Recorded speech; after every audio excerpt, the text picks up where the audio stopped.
wabarakatuh. Selamat siang Ibu.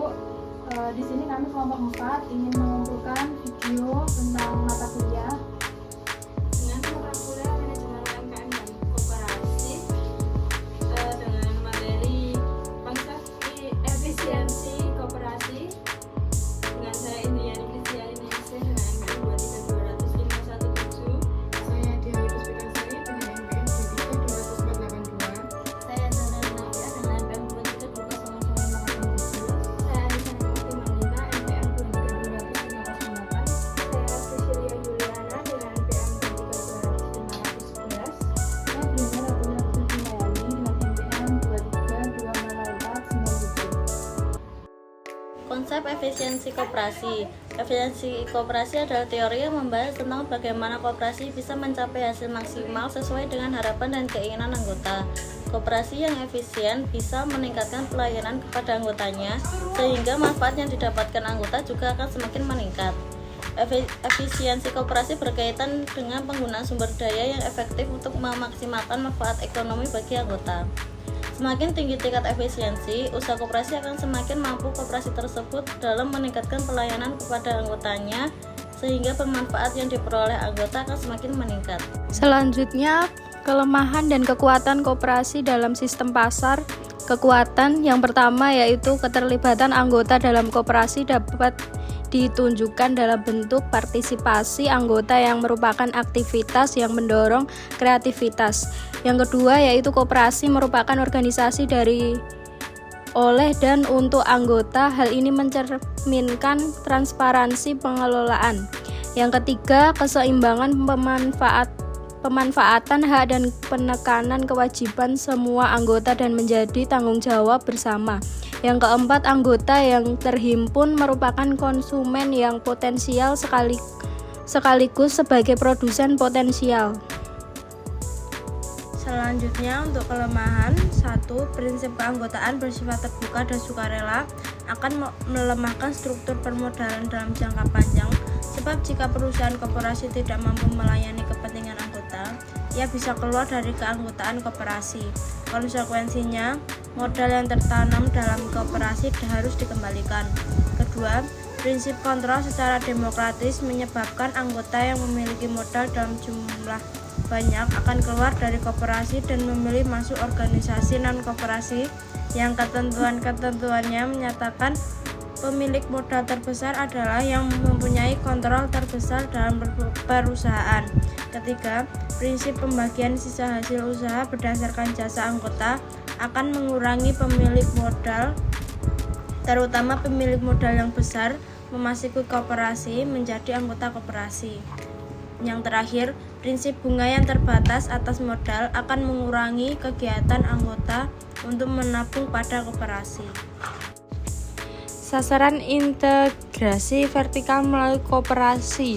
Pengertian: integrasi vertikal melalui koperasi merupakan suatu strategi bisnis di mana koperasi memperluas kegiatan usahanya dengan menguasai berbagai tahap dalam proses produksi, mulai dari penggadaan bahan baku hingga distribusi produk akhir. Tujuan utama dari strategi ini adalah untuk meningkatkan efisiensi dan mengurangi biaya produksi dan memperkuat posisi tawar koperasi dalam pasar. Sasaran utama. Berikut adalah beberapa sasaran utama integrasi vertikal melalui koperasi. 1. Meningkatkan efisiensi. 2. Memperkuat posisi tawar. 3. Meningkatkan nilai tambah. 4. Memperkuat kemandirian anggota. 5. Meningkatkan daya saing koperasi. Koperasi dalam rantai tata niaga. Pada dasarnya ada 3 pelaku dalam sistem ekonomi pasar, yaitu produsen, konsumen, dan perantara atau pedagang.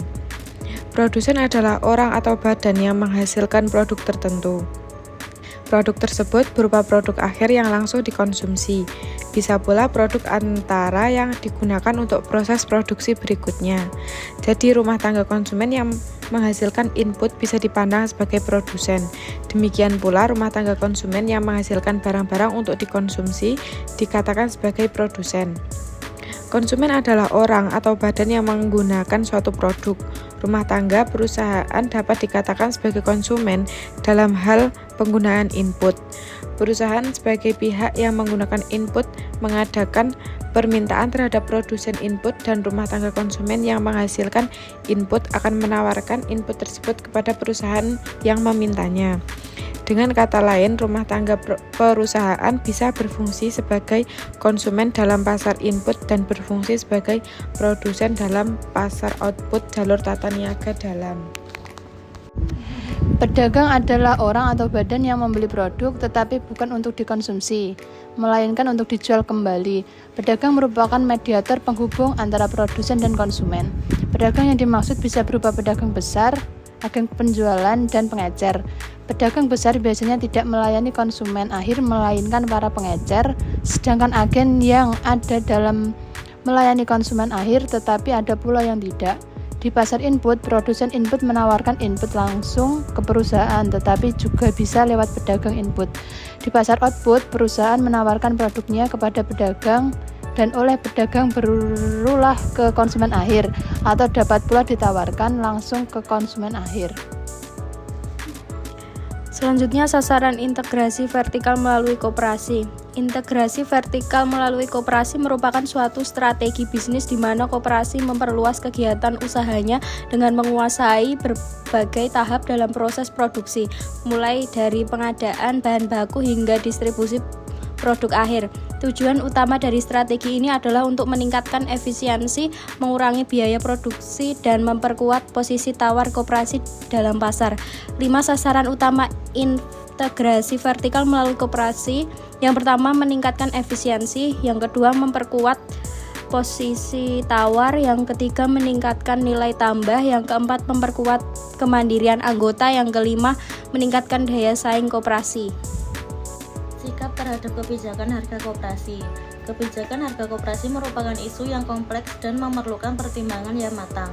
Untuk mencapai keseimbangan antara kepentingan anggota, keberlangsungan, usaha, dan daya saing, koperasi perlu melibatkan semua pihak yang berkepentingan dalam proses pengambilan keputusan. Kebijakan harga koperasi merupakan salah satu aspek penting dalam pengelolaan koperasi.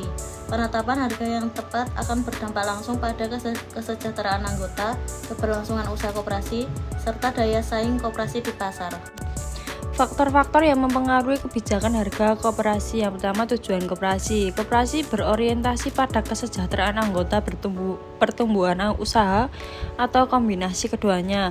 Struktur pasar. Tingkat persaingan di pasar akan mempengaruhi fleksibilitas koperasi dalam menentukan harga. Biaya produksi. Harga pokok produksi akan menjadi dasar dalam menentukan harga jual. Kebijakan pemerintah. Regulasi pemerintah terkait harga dan persaingan usaha dapat membatasi ruang gerak koperasi. Daya tawar anggota. Semakin besar daya tawar anggota, semakin besar pengaruh mereka terhadap penetapan harga. Untuk studi kasusnya, Koperasi Tani Maju adalah koperasi pertanian di wilayah pedesaan yang bertujuan meningkatkan kesejahteraan anggotanya dengan menyediakan berbagai layanan seperti pembelian pupuk secara kolektif, distribusi hasil panen, serta pinjaman modal untuk petani. Koperasi ini memiliki sekitar 300 anggota, mayoritas petani kecil yang mengandalkan hasil panen padi dan sayuran. Meskipun koperasi ini telah berjalan selama 10 tahun, efisiensinya dianggap rendah oleh sebagian besar anggota. Masalah utama yang dihadapi koperasi adalah biaya distribusi hasil panen dari anggota ke pasar sangat besar karena jarak yang jauh dan keterbatasan infrastruktur. Petani sering mengeluh karena harga yang mereka terima tidak jauh berbeda dengan harga yang diberikan oleh tengkulak. Selain itu, harga pupuk di koperasi juga dianggap lebih mahal. Pengurus koperasi adalah petani yang tidak memiliki latar belakang manajemen bisnis. Hal ini menyebabkan keputusan-keputusan strategis koperasi tidak efisien. Karena keterbatasan modal, koperasi juga kesulitan untuk berinvestasi pada teknologi atau alat transportasi yang dapat meningkatkan efisiensi distribusi. Penyelesaian, koperasi perlu menjalin kemitraan dengan distributor lokal atau pihak ketiga yang dapat menawarkan harga transportasi lebih rendah. Koperasi juga dapat mempertimbangkan untuk berinvestasi dalam alat transportasi sendiri yang dapat digunakan oleh koperasi dan anggotanya secara bersama-sama. Pengurus koperasi perlu mendapatkan pelatihan manajemen lebih baik, khususnya dalam hal manajemen keuangan, pemasaran, dan penggadaan.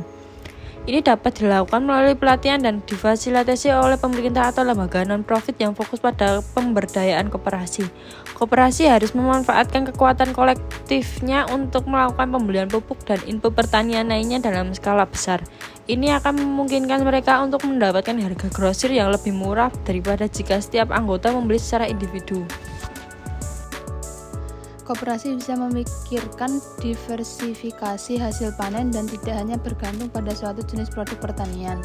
Dengan diversifikasi, koperasi bisa mengakses pasar yang lebih luas dan mengurangi resiko ketergantungan pada suatu komoditas. Mereka juga perlu menjajaki peluang ekspor hasil panen yang lebih bernilai tinggi. Untuk meningkatkan nilai tambah bagi anggota, koperasi dapat mempertimbangkan integrasi vertikal dengan mendirikan unit pengolahan hasil pertanian. Misalnya, mendirikan pabrik pengelilingan padi atau unit hasil pertanian. Pengolahan sayur menjadi produk setengah jadi yang memiliki nilai jual lebih tinggi. Untuk mengatasi masalah modal terbatas, koperasi dapat mencari kemitraan dengan lembaga keuangan mikro atau bank untuk mendapatkan pinjaman dengan bunga rendah.